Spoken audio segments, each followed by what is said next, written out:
Bonjour tout le monde, bienvenue une fois de plus à Recette Fastoche. Aujourd'hui nous allons faire des cordons bleus à ma façon. Pour cela nous aurons besoin, pour 4 à 5 personnes, de 5 escalopes de poulet ou de dinde. Moi j'ai ici 5 escalopes de dinde que j'ai déjà fait mariner pendant 30 minutes avec sel, poivre et ail en poudre. On aura besoin aussi de 5 demi-tranches de jambon, 5 tranches de fromage au choix, c'est les fromages tout fins qu'on se sert pour les sandwichs, soit du cheddar, de l'emmental, de la vache qui rit, ce que vous voulez. 2 œufs qu'on va battre en omelette, de la chapelure avec un peu de sel, un peu de thym et un peu de poivre. Ça sera pour la panure de nos cordons bleus. Pour faire nos cordons bleus, on commence par prendre une escalope. Alors mes escalopes étaient très épaisses, du coup je les ai coupées plus finement. Car si c'est trop épais, après c'est trop difficile pour les faire cuire. Sur une escalope, on met une demi-tranche de jambon. Ensuite, nous mettons une tranche de fromage. Comme ça. On vient refermer le tout, hop, pour donner la forme du dindonneau. Et ensuite, tout ce qu'on va faire, c'est qu'on met un cure-dent de ce côté et un cure-dent de ce côté-là pour bien faire tenir l'escalope des deux sens. Comme ça, regardez. Là, j'ai mis un cure-dent. Vous voyez? Là, j'en ai mis un autre pour faire tenir l'ensemble. Après, on va passer dans la panure de l'œuf et de la chapelure. On fera cuire et on enlèvera les cure-dents après cuisson. On reprend une escalope.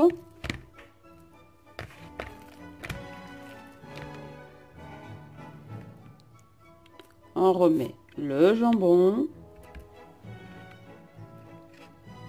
le fromage. On referme comme tout à l'heure. Alors cette escalope, elle est plus petite. Hop.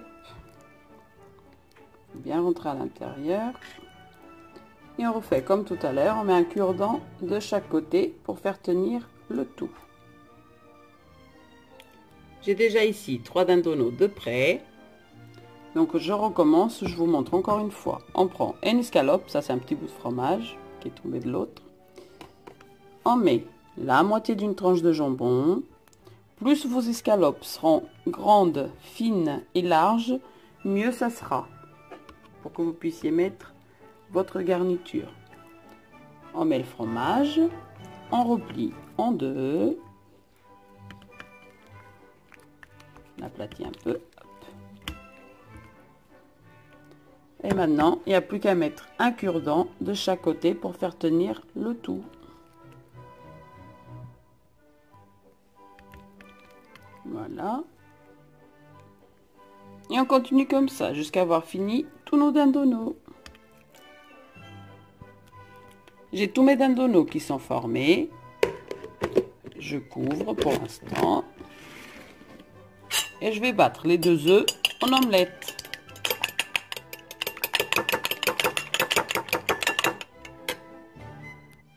J'ai mes 2 œufs battus en omelette. J'ai ma chapelure que je vais mélanger avec le sel, poivre et thym.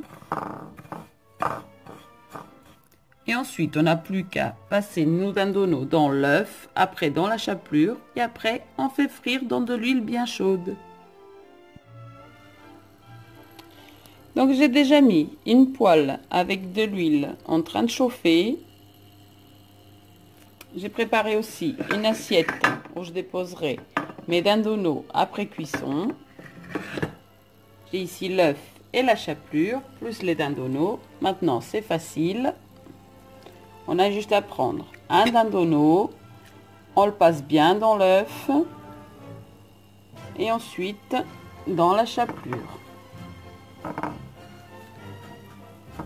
Bien partout. Je sais qu'il y a plusieurs façons de le faire. Ça, c'est comme moi, je le fais.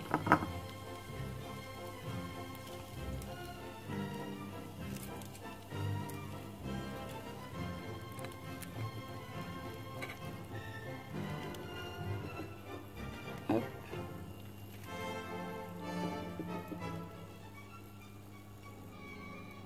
Donc, œuf, chapelure.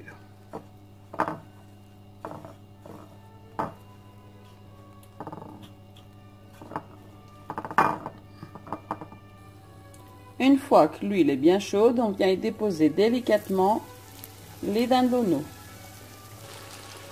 On laisse bien dorer de ce côté et après on les retourne. Comme ils sont bien dorés, on les retourne. On les spire de l'autre côté. Après je les tourne encore une deuxième fois de chaque côté jusqu'à ce qu'ils soient bien dorés et bien cuits.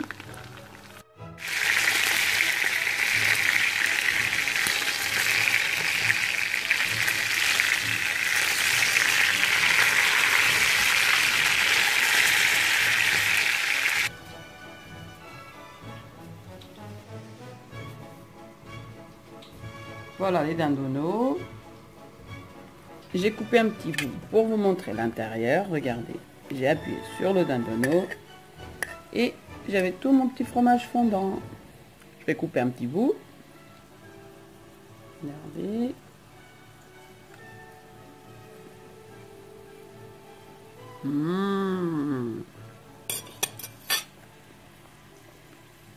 Voilà. À servir avec une bonne salade, un peu de riz ou un peu de pâte, un peu de purée, avec l'accompagnement que vous désirez. Je vous souhaite un bon appétit et à bientôt pour une prochaine vidéo.